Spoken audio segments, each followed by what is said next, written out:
let them grow again and bunch out fuller. So that's what I'm going to do today. So just bear with me and I'll show you what it looks like afterwards.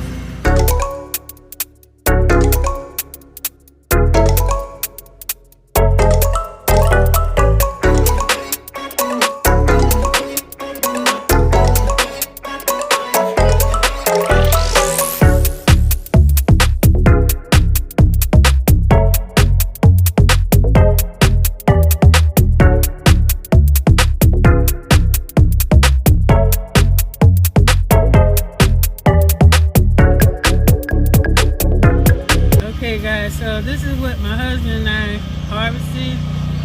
2 bags of collard greens and 1 bag of the lacinato. Okay guys, so my husband and I are out here. We did some work yesterday putting some of this mulch in the beds because presentation wise it looks better.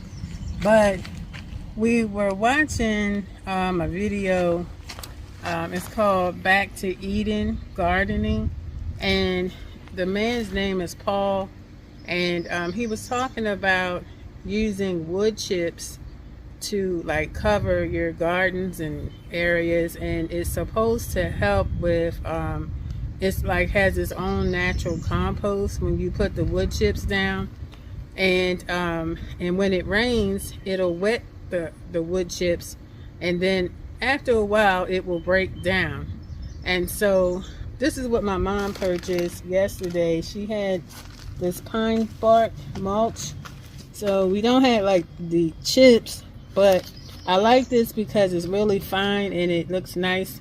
And this will break down really well in the beds. And you won't have to water as much because when the chips or the mulch is on the base, on top of everything, it holds the moisture in there. So you don't have to continuously water every single day. And then the mulch, if it's wet, it also can feed water to your plant. So that'll help cut back if you use a lot of water on your water bill as far as gardening. Now my husband and I did the beds yesterday, and this brand that we have is called Timberline Pine Bark Mulch. This is what we use. And I had mentioned that we wanted to put something in the beds just for presentation, but it also will help provide nutrients for what we're growing in the beds. We haven't really did too much with the totes just yet because everything is like, it's hard to like put it in there and spread it out because it's so leafy and has a lot of branches and vines and things. So we're going to work on that at some point, but we really wanted to focus on the raised beds. Okay, so just showing you how the beds look since we laid the mulch down inside, and I like it because the other dirt was like a grayish, dark dirt. It's like grayish on the top, and then when you dig down in the soil it was darker soil, but it just presentation wise it looks a lot better. But this overall would be a real healthy way to maintain your plants, your garden, whatever you are planting. And then when that rain comes down on top of this mulch, it makes its own natural tea, and then it will absorb into the soil, and then that's how you can feed your roots, the roots of your plants, with that tea, that natural made tea. So if you even think about all the forests, how God created everything, you see his creation all over the place. And like I was learning that you don't necessarily need fertilizer to grow your stuff. And I know I had purchased some fertilizer, and I'm kind of new to all of this, but I'm going to toss it because it's a chemical to me. And even I did use the Burpee organic, the bone meal, which I think is fine to use that. However, I want to keep it as natural as possible. So when it rains, let it pour, let it go right into the bed, and let it do its own natural way of things and make its own tea, and let it go into the soil. So this here is our pepper plants, as you see here. they have down. You see how these pepper plants, they're coming along. They were baby, like tiny pepper plants, but they're getting taller and they're starting to grow more. And I'll show you some more things. And then I forget what this one is. I can't even see what it is.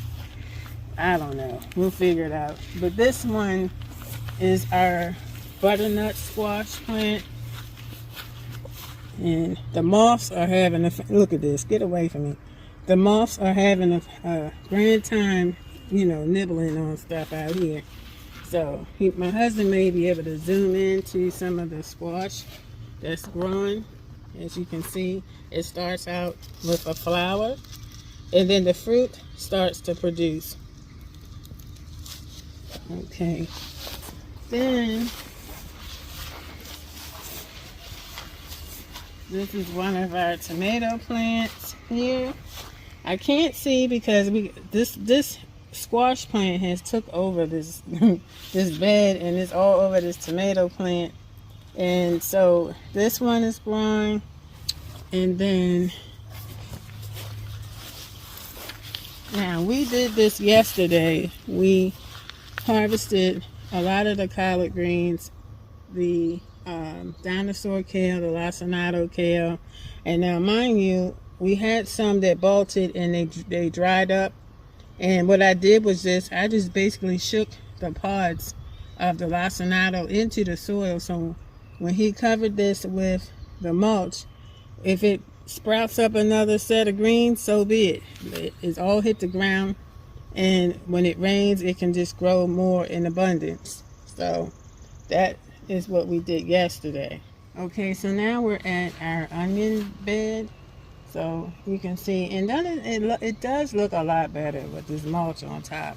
And I can imagine, you know, we probably, you know, we'll probably have to come and redo them in another couple of weeks, because, you know, as it breaks down, you know, it goes down into the soil, and you want to keep it covered, and so that it can hold as much moisture as possible. But it's a great way as its own natural compost to keep the soil healthy. You want to have the right pH in your soil. Okay, and this is our spaghetti squash bed here. I do have more spaghetti squash growing. We just maxed out for our space, and we do still have some of those circle beds, but it costs money to buy all this dirt, so we had to do it, you know, pacing ourselves with purchasing the soil. But it does look nice. So if my husband's going to probably zoom in to some of the flowers, and so you can see the progress of the bloom for the squash. I can't wait till the squash comes, because we love spaghetti squash. It's very delicious, and you can do a lot of things and different recipes with them. Okay, so here is our watermelon bed. We have a little kale plant at the end. Now with the kale plant, I'm thinking about harvesting that in a few days, and I'm going to do a video to show how to make your own kale chips, because I know for me as a diabetic, I need to eat as healthy as possible and have healthy snacks available to me, and even my family, if they desire, they want to, you know, eat them. That, you know, that I'm not just picking up anything that's going to be harmful to my health.